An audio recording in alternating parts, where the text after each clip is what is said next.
Good evening. Hope everybody's doing well. Hopefully your weekend's been going all right. I got a little bit accomplished today. I got landlord dropped off a lawnmower, and it didn't initially start when we tried starting it.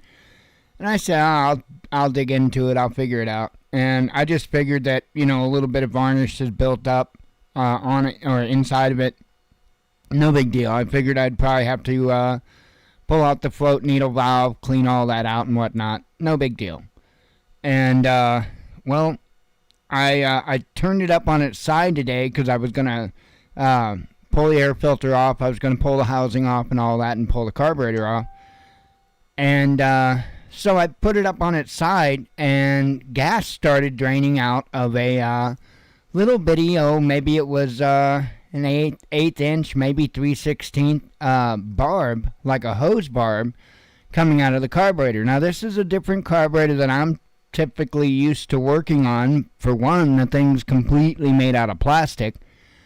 And so I thought, okay, well, and so I pushed the primer bulb, and I noticed the other day when we tried starting it, when we pressed the primer bulb, it wasn't squirting fuel into the Venturi. So anyway, it shot gas out that barb, and I thought, and so I stuck my finger over the end of the barb, and I pressed the primer bulb, and it shot fuel into the Venturi. So I thought, okay, that's strange.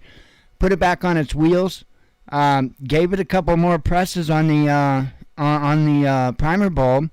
It didn't blow fuel out the hose barb, but it did blow fuel into the Venturi. So I thought, okay.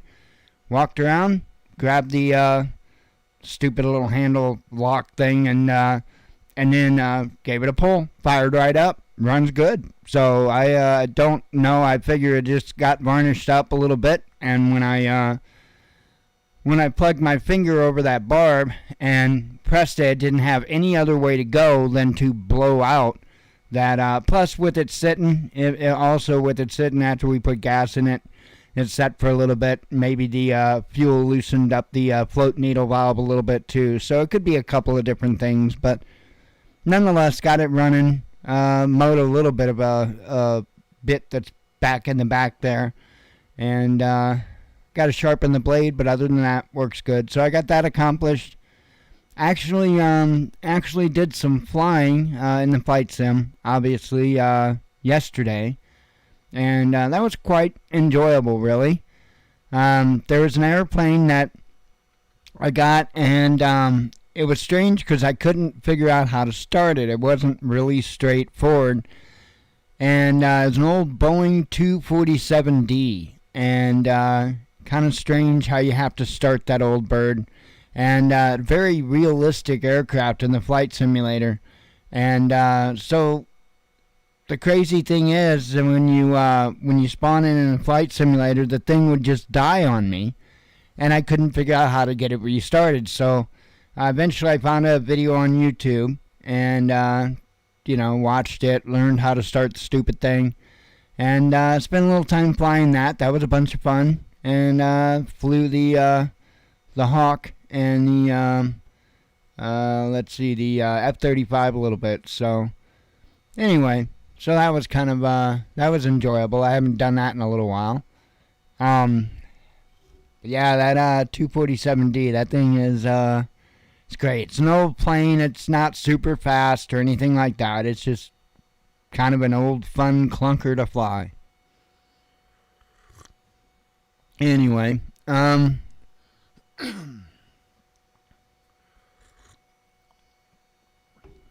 let's see.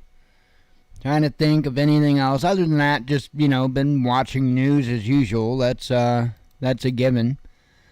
Been watching a little bit of what's going on with the Defeat the Mandates rally. I was trying to think of the name of the rally. There's a Defeat the Mandates rally going on as I speak right now. And so I was watching some of that today. And I'm actually going to play when the truckers got on stage and spoke, Brian Brazzi, I guess his wife or somebody's holding his phone, and was videoing their turn to speak. So anyway, I figured I would play that. And I guess there's stuff going on all day. They've had music, different performers playing music and stuff like that. So anyway, let me go ahead and bring you this. And then we'll go from there. So anyway, this was earlier, obviously. And it's going to be Brian Brazzi, Mike Landis, and several others that take the stage, so I better turn the volume down to start out. So anyway, here you go, enjoy. For our trucker convoy.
This is something I never in my wildest dreams would have thought I'd be standing here as a truck driver. I can tell you that much.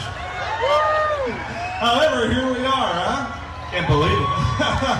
I just want to give a big shout out to everybody that's followed us, everybody that's come along, everybody that's stood up, and particularly there's a bunch of doctors that got a hold of us when we started putting this together that joined forces and made this thing just crazy. Ryan Cole, Pierre Corey, Richard Urso, Robert Malone, and Dr. Lock 'em Up, Paul Alexander.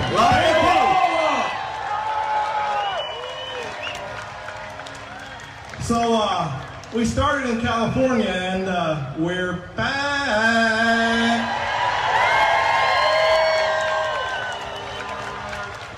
You know, we went to DC and we got there and obviously had our First Amendment rights trumped on by some snowplows everywhere around town. And then we found out about these bills that are getting ready to be voted on out here in California, and they directly align with what this convoy stands for, which is your freedom of choice, our constitutional rights, our human rights, and our God-given rights. And we said, hey, you know what? Maybe we should go back to Sacramento and let them know that there's people that ain't into this. So now here we are, and I'm going to ask all of you that are out here and watching to join us in Sacramento starting on the 18th, because we're going to be there for about probably a week or two letting the Capitol know we don't like what they're doing.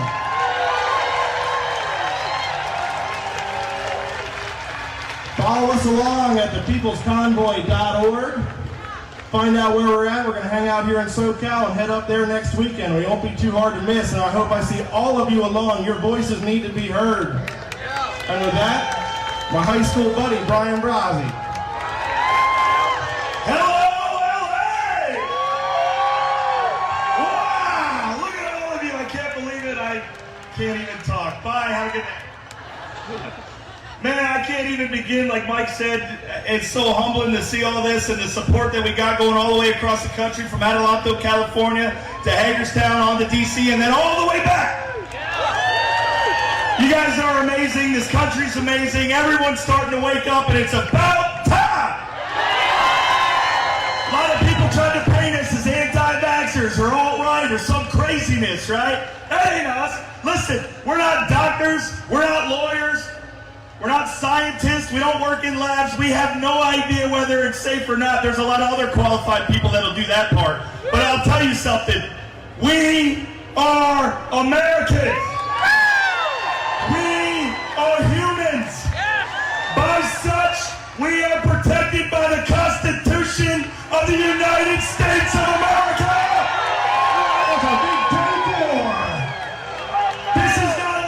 issue. This is not a right issue. This is an American issue. This is a global issue. This is a violation of your human rights, and countries around the world, nations, have gone to war over human rights violations. And now here we are around the globe violating our God-given rights.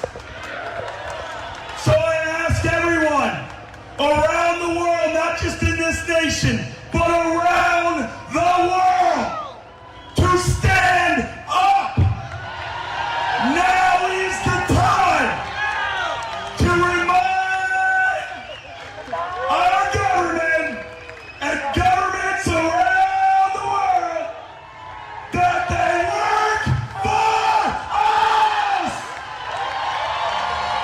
God bless you all for coming out. We appreciate it. Get up to Sacramento. Big shout out to Fire Station 68.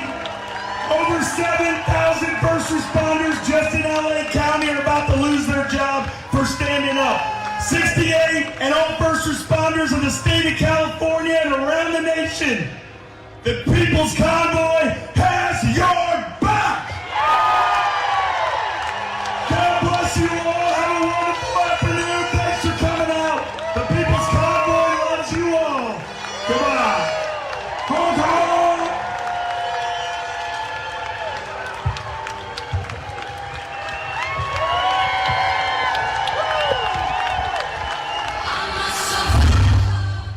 Anyway, that was when they spoke earlier. So it was like I say, it was a pretty crazy event. There was all kinds of stuff that there was all kinds of stuff that was going on that stage. I can't remember the name of what was the name of that one band? High Res and something. I can't remember all of it. But anyway, they played, and I can't say I recognized any of the others, to be honest. So, but there was like I know that there's a big list that was going around of all the different performers that were going to be performing. So, but other than that, can't really tell you a whole lot. I just put the news out as it came. Quite a few crazy headlines just today alone, and I did bring up some to talk about before we started going over all the headlines from Friday on till the show. So let me have a sip of coffee, even though I've been sitting there drinking coffee the entire time that video was playing. I do enjoy playing videos. It makes my job easy. I just kick back and vape and drink coffee.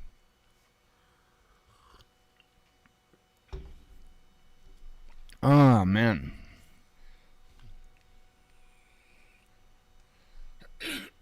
Alrighty. Go on over to the web view. And I've got a couple here dealing with, food, commodities, whatnot.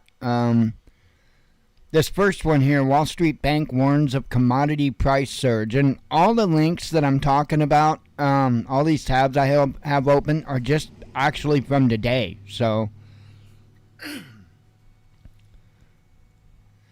says here, JP Morgan Chase says commodities could rise in price by 40% should investors boost their allocation to raw materials at a time of rising inflation.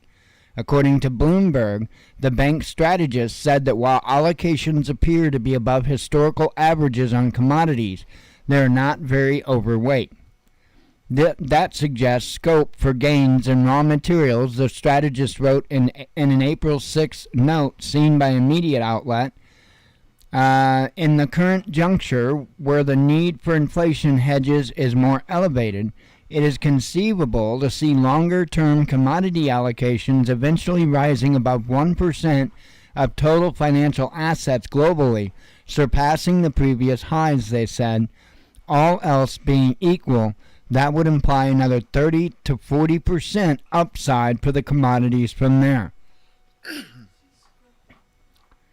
Hang on. Okay.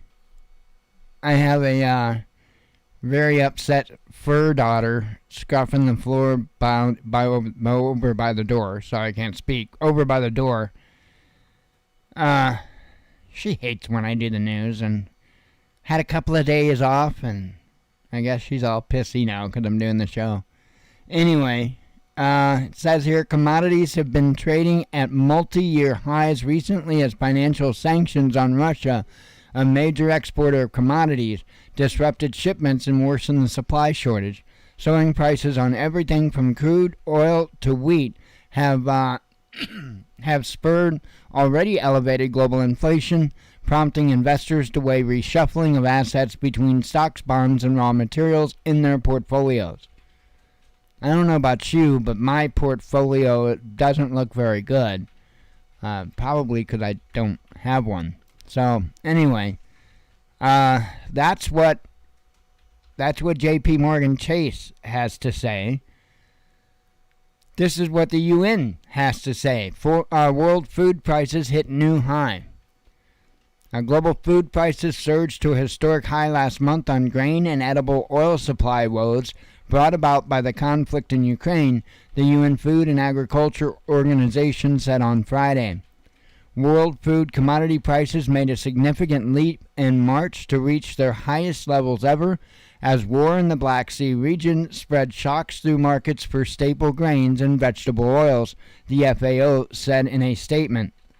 The FAO's food price index rose by 12.6% to a record 159.3 points in March, against February's high of 141.4 points, making a giant leap to a new highest level since its inception in 1990.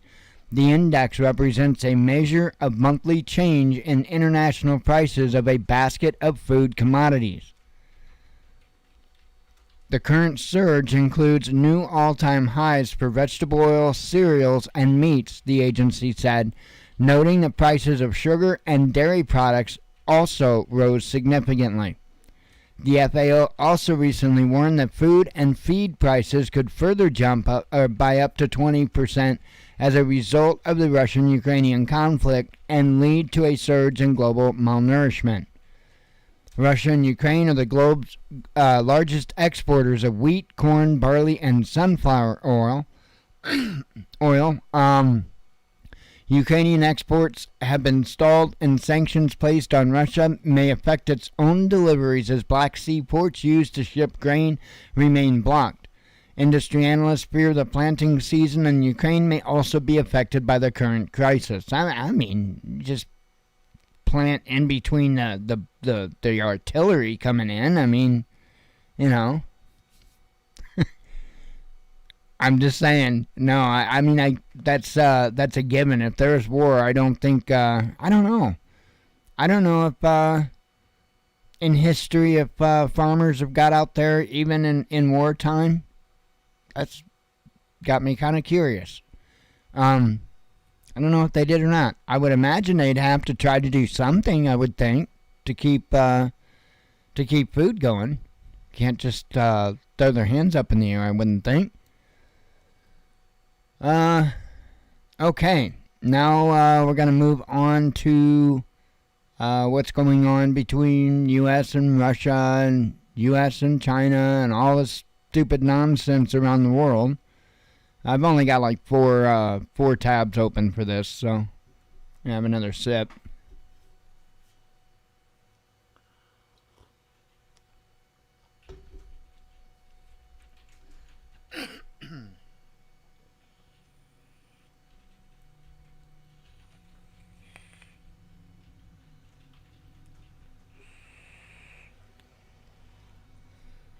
Alrighty, NATO to station permanent force in the east, says Stoltenberg. NATO Secretary General Jens Stoltenberg has said that the bloc will deploy a permanent, full-scale military force on the eastern flank to deter Russia. The move comes in response to Moscow's military campaign against Ukraine.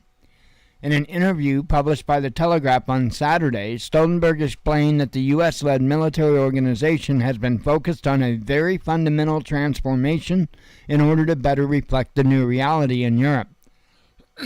We have now asked our military commanders to provide options for what we call a reset, a more longer-term adaptation of NATO, he said, adding that the decisions on the matter are expected at the bloc summit in Madrid, Spain, in June. Stoltenberg said last month that the bloc had 40,000 troops under direct command, mostly in Eastern Europe. The group's individual members are supplying Kiev with weapons ranging from anti-tank and anti-aircraft missile systems to tanks and armored fighting vehicles.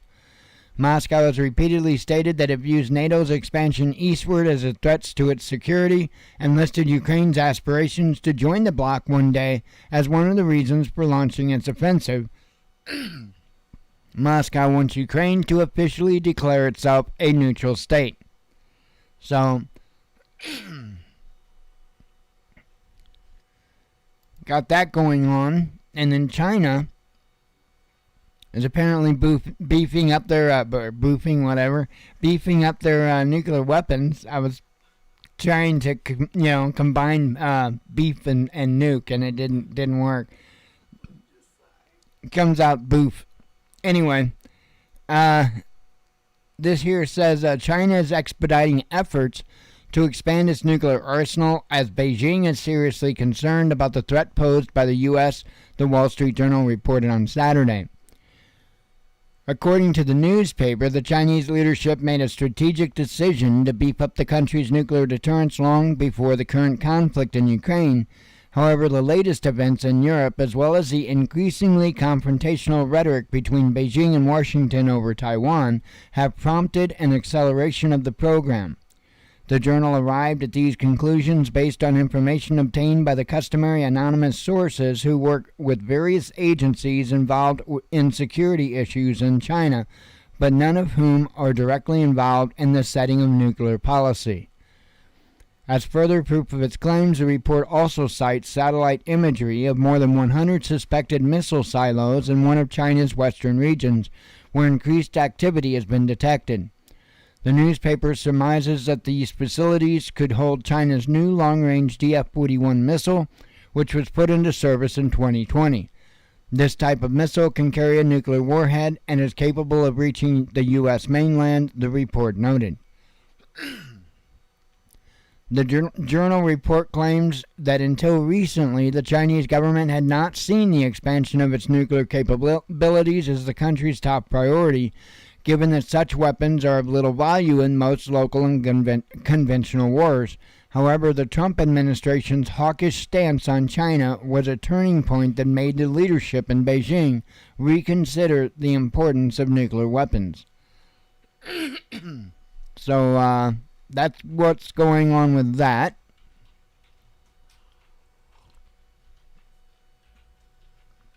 I don't know. As I've said, I couldn't tell you whether there's truly this big divide between nations as it appears, or if they're working together to create a problem that we're going to beg for a solution. Either way, it's not good, because even if it was the latter, okay, they got to make this big. Even if it was the latter and they were working together, say Russia and the United States, all the nations, pretty much all the nations on the planet, working together to globally bring us all into submission. And I can't tell you whether they are or they aren't. I know the good book talks of it. I can say that. However, they're going to have to shock us. They're going to have to do something to get us to beg for peace. And I have no doubt that even if it is the latter of the two scenarios that I mean, either they are or they aren't working together. It's one or the other. I really do think that they went beyond taking out a couple of cities in each country to make it look, like something we need to all start jumping up and down and begging for, some type of global rule. I don't know. I know it sounds crazy. Probably need to go see how much more tinfoil I have in the drawer in there. But, I don't know. Either way, it's not good. If they are truly at each other, then I absolutely do believe the nations would trade a limited exchange. I don't think that they would go full on mad and destroy the world. But I do see them possibly taking out a city or two, and of course that's probably going to be biggins, like New York City, maybe L.A. Who knows? I don't know. It just sounds crazy to me, but China's building up. Russia's been building upon their stockpiles. We're building upon ours. Not good. Then we have this, which doesn't help situation with Russia. U.S. boasts of sending weapons to Ukraine every day. U.S. National Security Advisor Jake Sullivan has claimed that Washington is racing to fulfill Ukraine's weapons wish list, ensuring that Kiev has all that it needs to repel Russia and support the U.S. goal of weakening and isolating Moscow. We are doing everything we can as the United States, working around the clock to deliver our own weapons and organizing and coordinating the delivery of weapons from many other countries so that Ukraine has what it needs, Sullivan said on Sunday in an NBC News interview. Weapons are arriving every day, including today. Sullivan noted that he and Mark Milley, chairman of the Joint Chief of Staff, had a 2-hour telephone call with top Ukrainian defense officials to discuss the weapon systems that Kiev is seeking. The U.S. is working through that list as quickly as possible to get Ukraine what it needs to strengthen its hand on the battlefield and to strengthen its hand at the bargaining table, the security advisor said. Asked by NBC host Chuck Todd whether the U.S. had stopped distinguishing between defensive and offensive weapons, thus opening the door to giving Ukraine more lethal equipment, Sullivan suggested that restraint has all but been eliminated, given the nature of the battle, how things have shifted and adjusted, and what the Russians have done, frankly killing civilians, atrocities, war crimes. We have gotten to a place in the United States and across many members of the NATO alliance where the key question is, what does Ukraine need and how can we provide it to them? That's work we're doing every day. So, I don't know. I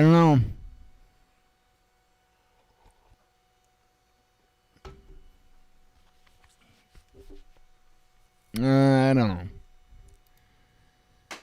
And then, lastly, I thought this was an interesting article here. Mexican president updates position on Ukraine conflict. Here it says Mexican President Andrés Manuel López Obrador, and I probably said that wrong, has denounced Russia's invasion of Ukraine after weeks of trying to remain neutral on the conflict. However, he managed to do so while reminding the world that some of Moscow's fiercest critics have previously invaded his own country. We do not accept Russia's invasion of Ukraine because we have suffered from invasions, López Obrador said on Saturday in a video message. Mexico at various times has been on the receiving end of invasions by the U.S., France, and Spain.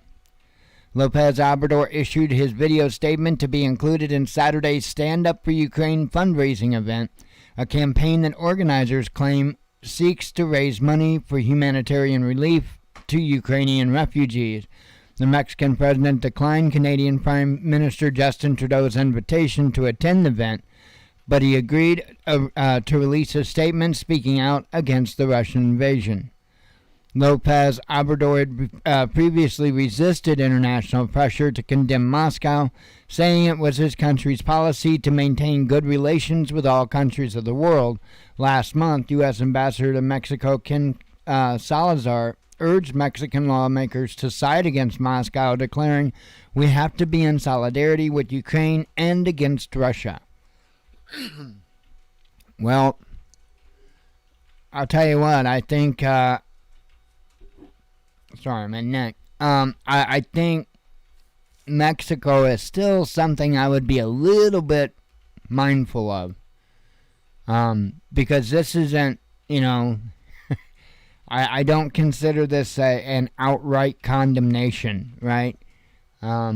He just basically tiptoed on it, but made sure people, people knew that there's another side, essentially. But, I don't know.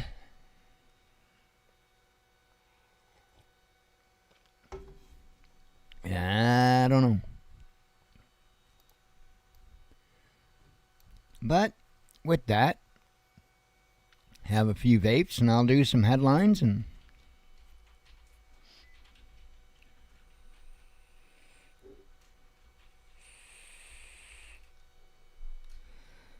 oh man, there were quite a few over the last few days.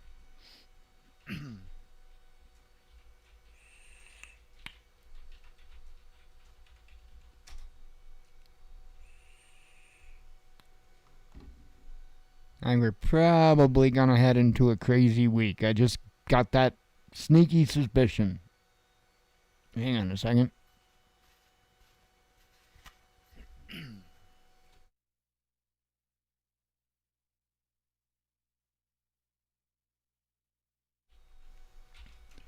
Alrighty. Do some headlines here. Like I say, all these, starting from Friday morning. Congress moves to downgrade trade ties with Russia. U.S. sanctions world largest diamond mining firm. Court reverses ban on Biden's vaccine mandate. Cargo plane breaks into two during emergency landing. Divisions in Germany over military aid to Ukraine, says the media. Russia adjusts gold buying strategy. Dozens reported killed in Donbass rocket strike. And again, this was news that came out on Friday morning. China weighs in on root cause of Ukraine issue. Russia denies striking train station. EU announces new Russia sanctions. Boston Marathon bans runners from Russia. Macron names his priority for second term.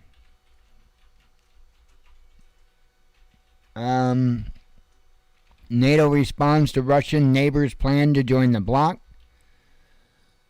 China explains why it stood up for Russia. One of the world's most sanctioned nations set for an economic miracle, says a report. France prepares gas rationing. Serbia says it was blackmailed over UN vote. Finland rules on fate of seized Russian artwork. Resurgent ruble turns back time. I'm just kind of running through them. Like I say, there was quite a few. Russia claims to know details of deadly missile strike in Ukraine conflict. Harry Potter sales skyrocket in Russia after major announcement. I guess they're going to ban the selling of the books, I guess. Major tech giant suspends business in Russia. Macron calls EU premier extreme right anti-Semite. California officer plays Disney music to thwart YouTubers recording. I guess there was somebody out there doing one of those audits, those First Amendment audits, And so that's what the cops started doing. And I don't think that's a new technique, actually. I think they've been doing that for a little while. Not just Disney music, but music in general. So just copyrighted music. Recession shock comings. Major U.S. Oh, I actually... No, this is actually a different article. Hang on.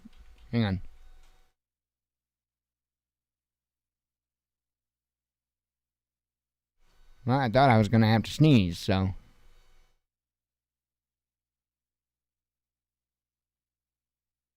Oh well, guess I'm good. Alright.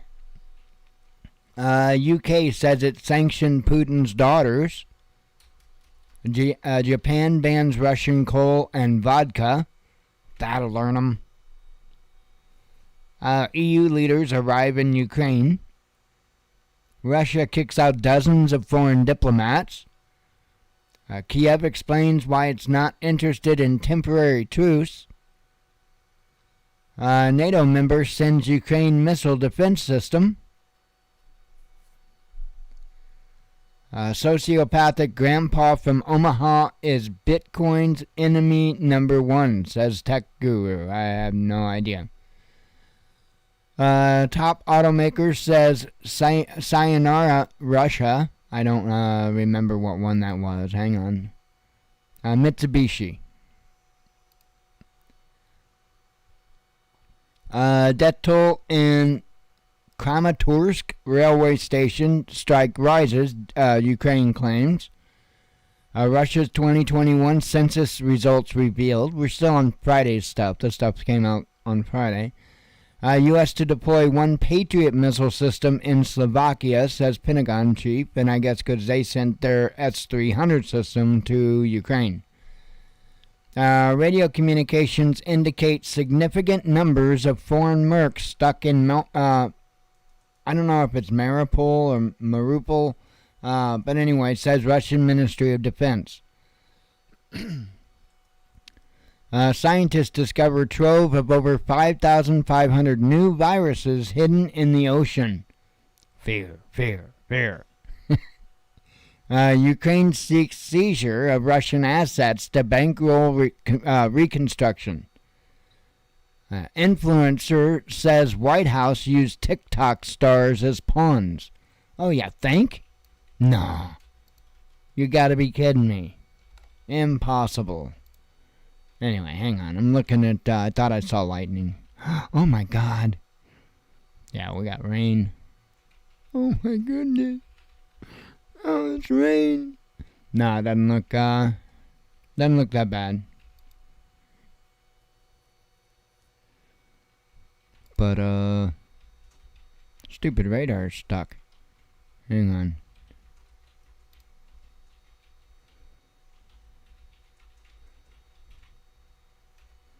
Grr.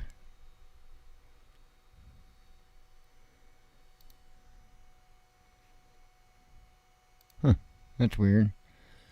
The particular radar that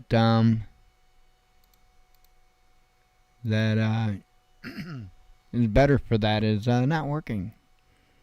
Okay. Anyway, I saw lightning. I thought it was a little closer than that. Okay, back to what I was doing.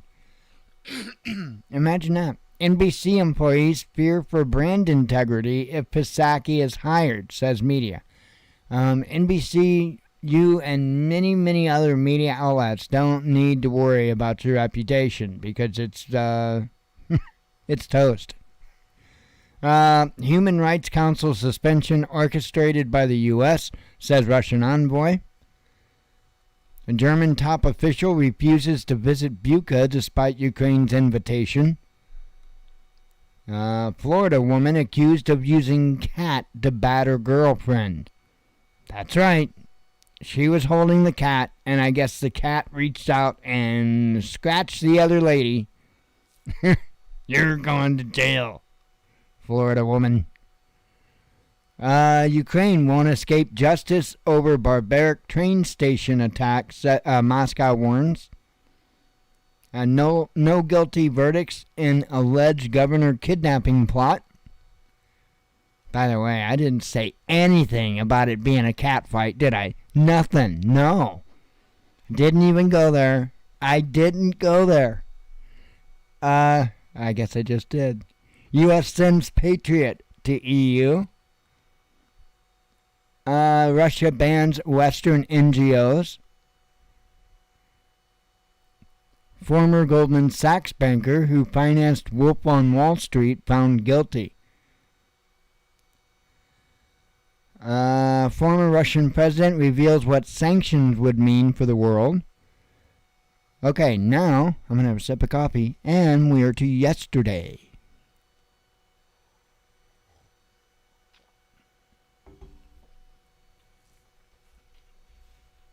Good, because I about had enough of Friday.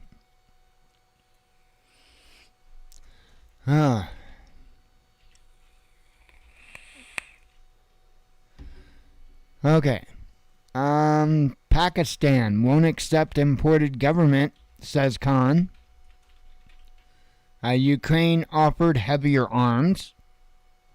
The most sanctioned country on earth unveiled. West wants to destroy Russia, says Venezuela. U.S. cuts Russian access to fertilizers and pipe valves. So that's going to make it even more lovely for farmers. Russia-U.S. military confrontation is possible, says Moscow. Again, this was yesterday. Global government debt about to explode, says research. Ukraine to use POWs for false flag ops, says Russia. Russia eases rules on foreign currency. Russians ditching dollars and euros for one, says a survey. NATO kept doors open for Russia, ex-U.S. president reveals. No more Bunzever weapons for Ukraine, says defense minister, and I have no idea how to say that. North Korea blames Biden for worsening Ukraine crisis. No glass without Russian gas, says German media. Iran seizes foreign ship in the Persian Gulf. Captured Russian sailors freed in Ukraine, says Moscow. Russian Winter Olympic winners to receive cash prizes. EU leader. Oh yeah, I forgot why. I shared that one on accident, the stupid Olympics one. I normally don't cover that stuff. EU leader asked for evidence Bucha massacre wasn't staged, says Zelensky. 2 EU states may end cooperation over Ukraine. Z and Duarte issue statement on disputed waterway. U.S. officials slapped with sanctions. Ukraine preparing for decisive battle against Russia. Latest Israel shooting injures 5 people. EU now it's just NATO's economic department, says Russia. New blast at chemical plant reported in Ukraine's east. Pakistani PM loses no confidence vote. Boris Johnson promises more weapons during surprise Ukraine visit. Let's see. Swedish opposition party may change stance on NATO.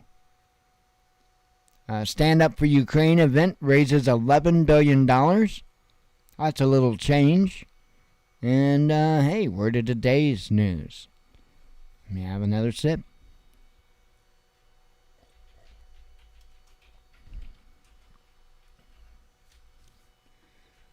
Oh, fun.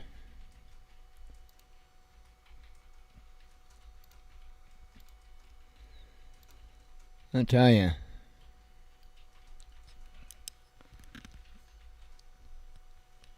I think it's a pretty short matter of time before NATO somehow gets involved. We'll see.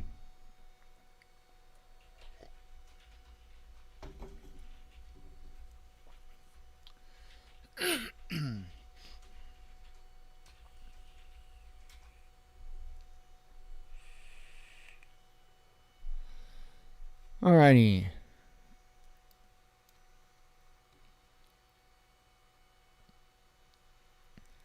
Russia's candidate for World Telecom Agency post reveals consequences of U.S. tech dominance. Russia's Forex reserves return to growth. Trump drops hint on 2024 plans. Sanctions push BRICS states towards closer ties, says Moscow. Macron faces Le Pen challenge. NATO to station permanent force in the east, says... Oh, I covered that one, sorry. I covered that. Ukraine cut trade ties with Russia. I would have thought they would have did that like a long time ago. Woman behind Schindler's List dies at 107. World food prices hit new... Oh, I covered that one. Russian nuclear workers freed in Ukraine. Ukraine accused of seizing foreign ships. Denmark edges away from Russian gas. Russia adds billions to emergency spending fund. Russia ups wheat export tax to historic high. Ousted Pakistani PM reveals struggle against foreign conspiracy. Cover that. Easter truce in Ukraine called for. Visa gives forecast on restoring revenue lost during Russia exit, or due to Russia exit. Anti-Russian sanctions compromise ammonia storage. Trump gives nod to Dr. Oz. God, I guess he's gonna run for some kind of office. I mean, that should speak for a lot, I think. Turkey suspects conspiracy behind Black Sea mines. First EU leader to visit Russia in wake of Ukraine conflict. A U.S. boasts of sending weapons... Oh, I covered that. Sailors rescued from ship stranded in Mariupol port. And I know I'm probably saying that wrong. I don't know how that's said. Mexican president updates position on Ukraine conflict. I covered that one. Mass protest in Pakistan against imported government. Macron and Le Pen prevail in first round of French elections. Unarmed Palestinian woman shot by Israeli forces. World Bank predicts Ukraine economy shrinking. You think? Anyway, that's it. That is all of the headlines, and I got it all done before 9 o'clock. Good deal. I am going to run out and relax for the rest of the evening, and we'll see all you cats tomorrow night, God willing. Anyway, I'm out of here. I hope you all have a good evening. As always, God bless you. We love you. Be one with your spirit, and shalom.